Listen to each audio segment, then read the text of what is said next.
Well, until very recently, we had beaten them twice as many times as they'd beaten us, so I think that's domination. You know what? He's right. It was just recently that Clemson had twice as many wins as South Carolina.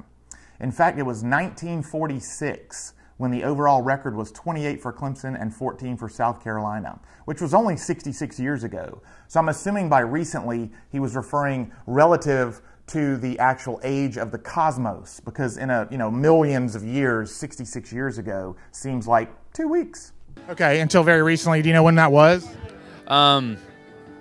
Before, I think it was in the mid 2000s when I first started following Clemson. I remember we had about twice as many victories as they did. You know what? We'll give them the benefit of the doubt. We'll jump into the year 2005, prior to South Carolina winning 4 out of the last 6, and see what the overall series record was there.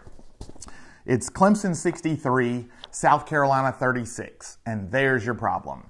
Because this gentleman used Clemson math to figure out which number was twice as big as the other. And there's an axiom in Clemson math which states clearly that any 2-digit number that is the invert of another 2-digit number equals twice that number. It's a little known shortcut to Clemson mathematicians.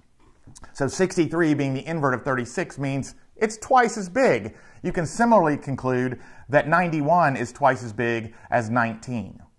The only other explanation for this error in his math is that he maybe used the Clemson rule of rounding. You said domination is defined as 70%. Yeah. But so seeing that Clemson's only won 61%, do you feel like you could reclassify what that rivalry is, more like the upper hand, or do you still think it's domination? It's pretty close. It's close enough to call it. We round up here. We round up. 61 rounds up to 70 at Clemson? Exactly. Okay. Yes. I wish the grade point average rounded up like that. You know what? It makes better sense using this rounding. See, they take the 63 and they round it up to 70. Then they take the 36 and round that down to 30. Then you have a 70 to 30 relationship, which is domination. So, my bad, Clemson, my bad. Holy crap. West Virginia has just scored again.